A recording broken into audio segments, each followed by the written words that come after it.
Thanksgiving's cancelled. No one's coming, my mom texted. That night I got accidentally tagged in a family photo. Turkey champagne, a banner over the table, just family. I read it twice. The next morning my brother asked, still paying for the family trip? I replied naturally.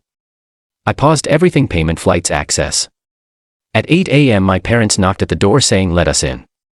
I opened it slowly, smiled and said Thanksgiving's cancelled. No one's coming. My mom texted. No explanation. No follow-up. Just a 3-second announcement that years of tradition were suddenly irrelevant. I sat with the message for a while, thought about the hotel I booked, the rental car, the pie I picked up from that overpriced bakery they love. Then I shrugged. Maybe it really was cancelled. But that night I got a notification. I'd been tagged accidentally, I assume in a photo from my cousin's account.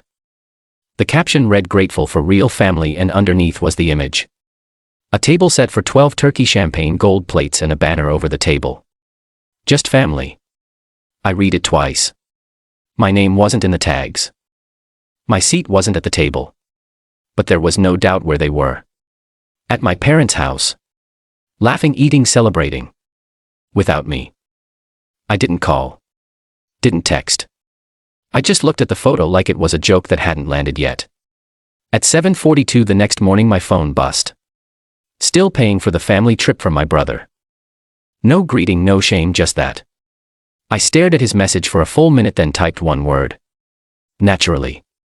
Then I opened my laptop, paused the flight bookings, canceled the Airbnb, suspended the travel insurance and revoked their access to the family account, something they still don't understand I manage entirely.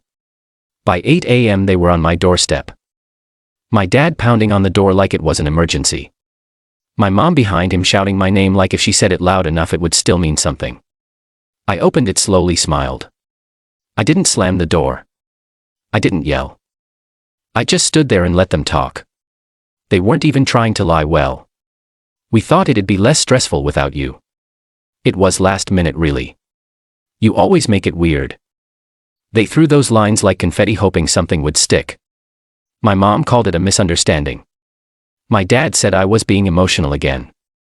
My brother stood behind them, arms crossed, not saying a word because he never had to.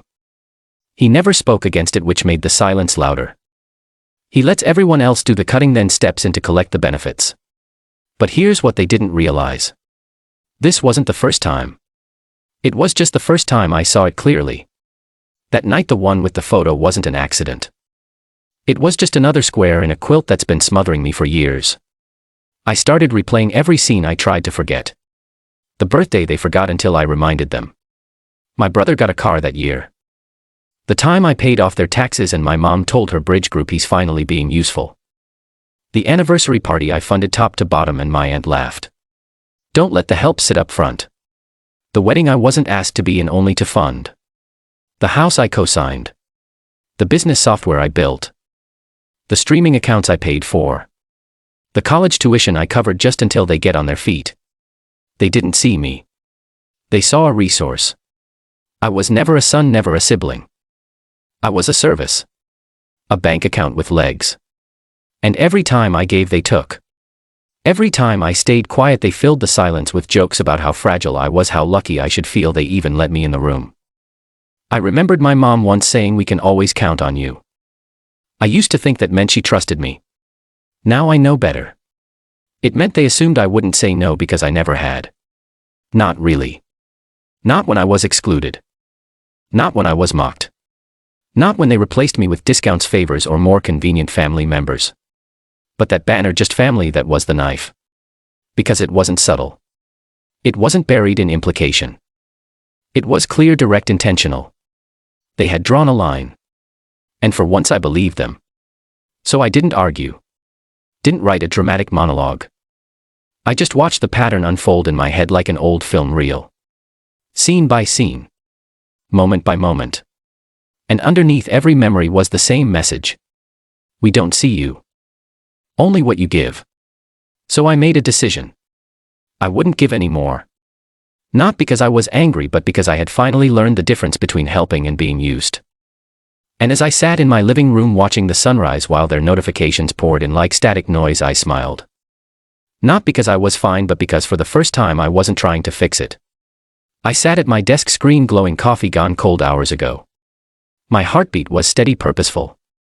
I opened the spreadsheet I'd been staring at for days, a list of recurring payments. They never mentioned permissions, they never acknowledged privileges, they assumed domain names, streaming services, cloud backups, rental car memberships in their names, insurance policies. All tied to me. Login password, two-factor, my credentials. Things they believed were normal. Like tools I kept in a garage they never bothered Danner. I pulled up the first entry, the shared credit card they used for vacations, groceries, even my daughter's holiday gifts. They didn't ask. They took. First, click pause on autopay. Confirmation prompt, done. Second, opened airline account. Suspended their authorized traveler status. No backpacker privileges, no last-minute family fare, no excuse. Third, hotel loyalty program, suspended profiles under mother's name. I'd accrued points for her, but the accounts all read inactive due to policy violation, unauthorized usage. Fourth, streaming services. Apple TV, Netflix, Spotify. I removed shared profiles. I didn't delete them. I just made them invisible, inactive. The ghost of access. Fifth, forwarding email on my domain to theirs. Switched it off. We didn't get confirmations, too bad. Sixth, parental controls on family account. Entered a new password. I didn't disable the account. I removed them entirely. If they wanted in, they'd need to ask. All of this was quiet, cold, surgical. I made phone calls. Good morning. This is John Reynolds, account holder. I want to rescind all authorized users on account. Yes. Every card number ending in 2345678911123. Effective immediately. Thank you. The call lasted 3 minutes. No apology. No second guessing. Click. If they ask, the automated system would say access has been revoked per cardholder request. I did it again and again. By noon, lines of code in my spreadsheet had turned red, cancelled, suspended, revoked. Access code logs locked out. VPN privileges revoked. My help button that had been available 247 now offline. I stopped the car insurance that insured them under my policy. I didn't cancel the policy. I just removed their names. The lien, the co-owner status, gone. If they tried to file a claim, they'd need to call me and I'd press decline. I stopped paying for their tax service. They had their own business. They could hire someone else. I asked the accountant. I'm withdrawing financial support. Final fee will be back billed to them. That call ended in silence. I let the dust settle. Around 3 p.m. I sent spreadsheets to each of them. 1-page PDFs.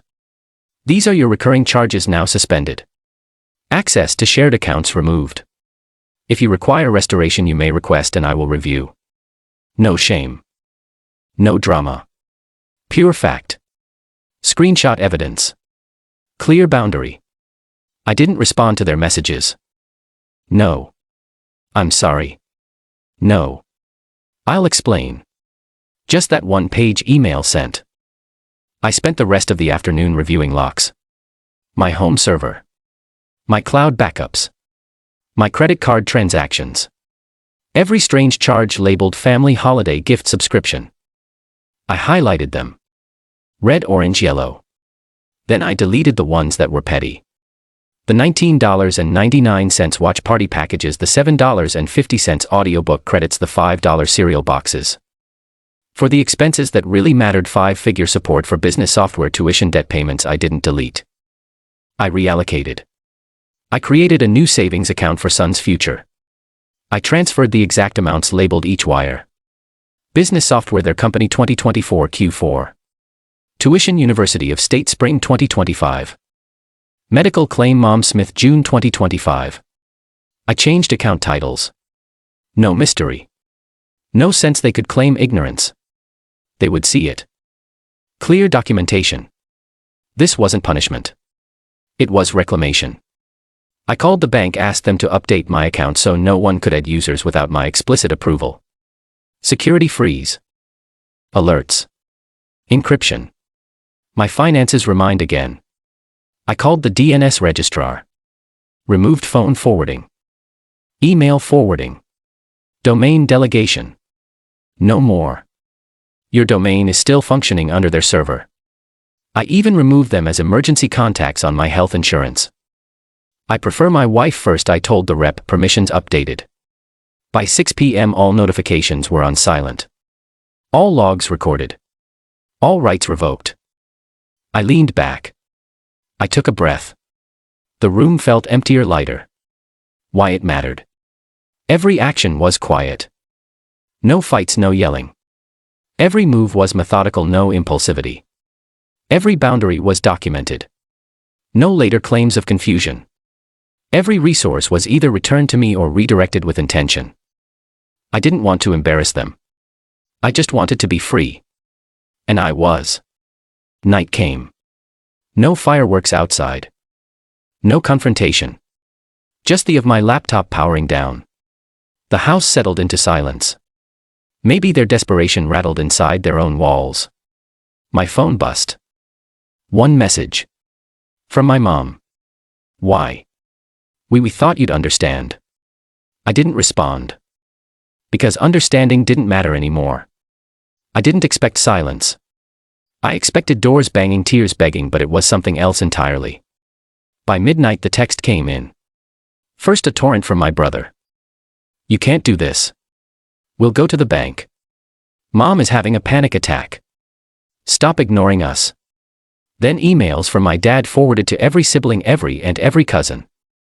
John is overreacting. He's always been like this. Maybe your head is in the wrong place, son. That last one, my own father calling me out publicly. I stopped noticing the names. Around 2 a.m. the phone calls began. Not from them, from my aunt, my cousin, my girlfriend's mom. Short panicked. He sunk into a dark spiral. Did you see what he did? He's unstable. I let voicemail gather dust. By morning their version painted me wrong. There's right. Just a familiar pattern. One email thread after another from every relative who had ever benefited from my large S but decided to remain invisible when I wasn't useful anymore. He's emotionally volatile. He's punishing us for no reason. Can we have a family mediator? They didn't propose one for 8 years of silence, but now. I spread my hands and thought, sure. Bring the mediator. They didn't expect calm. In the afternoon my brother showed up unannounced. He stood by the front gate. This is childish. Come outside. Talk. I looked at him from the window. He looked small. Masks were failing. I opened the door. He stormed in. But he didn't yell. He started calmly. Mom is on edge. Dad and the others are confused. He paused. Took a breath. I'm begging you. Just tell us what happened. He sounded desperate. But I was ready. For the first time I stood tall. I didn't shout. Didn't cry. But each word landed heavy. You forgot I existed until I paid. I slowly faded from view, replaced by transactions. I stopped. You panicked. He tried to cut in. Hazy defenses. I put up my hand. Let me finish. I pulled out the PDF. Printed. Laid it on the table with receipts, logged calls, screenshots. Here are the facts. Each number, each invoice. Look at it. He leaned forward. Stared. Full stop. I watched as defenses dropped one by one. He swallowed. But we didn't know. Then whispered, I feel anger now. At us. At me. I nodded. Then it's working. I paused. You always asked me to think, to be reasonable. So I was. I didn't break anything. I reclaimed it. I didn't escalate. I just drew a border. If you want to step back across, you know where I am. He turned and left. Then the backlash erupted. A group message. We will gather evidence. We will have a lawyer. We will petition the court. My name plastered across threats. Gossip. But I sat still. I opened the PDF again. Reread my words. My numbers. I let them rage. In parallel, text arrived. From my mom, I'm sorry. I didn't know. From Dad, this is truly painful. From my adult niece, I love you, uncle. I didn't respond. Not yet. I didn't need to comfort them. I needed to be seen. Yet the shock wave continued. That night my lawyer called. They're threatening legal action for financial harm, emotional damages, breach of trust. I didn't flinch. Good, I said. I have documentation.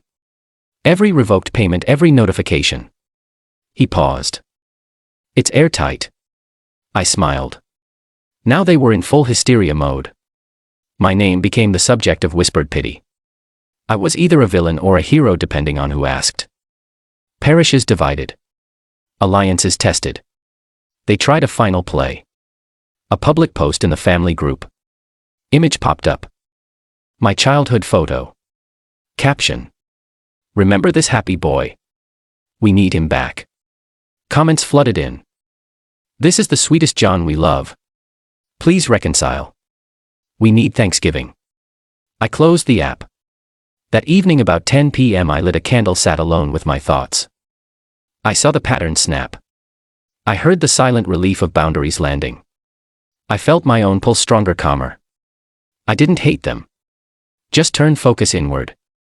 I didn't want revenge. I wanted clarity. By the time I went to sleep, they hadn't broken. They were rebuilding their own stories. It wasn't so clear.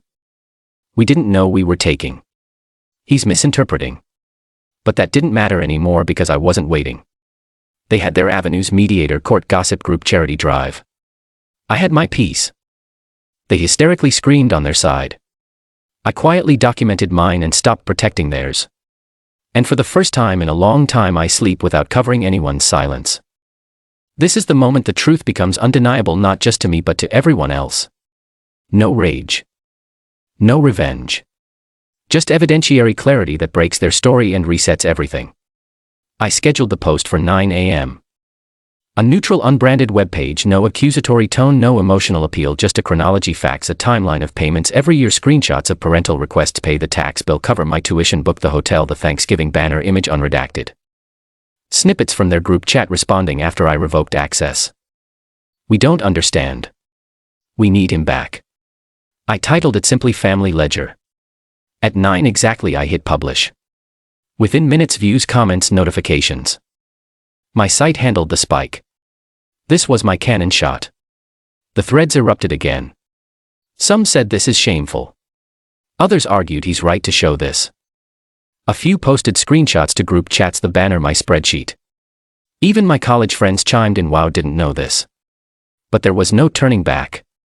That afternoon, a local family therapist, someone they'd suggested as mediator, reached out. I've seen your post. It's devastating. Not because you're wrong, but because the pattern is undeniable. She asked for a meeting for all of us. I agreed.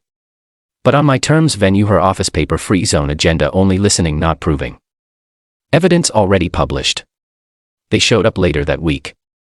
My parents, my brother, the therapist, no more than 5 chairs in a circle. The therapist opened. I've read your public ledger. It's thorough. No one interrupted. She turned to them. John has put numbers to experience. You can't dispute arithmetic.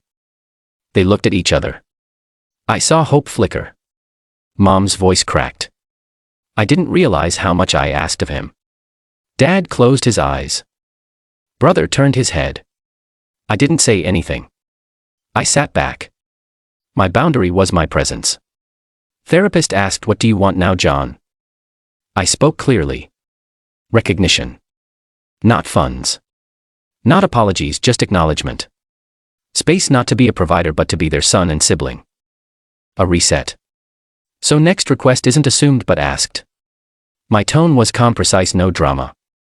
She turned to them. Can you listen to him? Silence. Mom wiped a tear. Dad nodded slowly. Brother exhaled.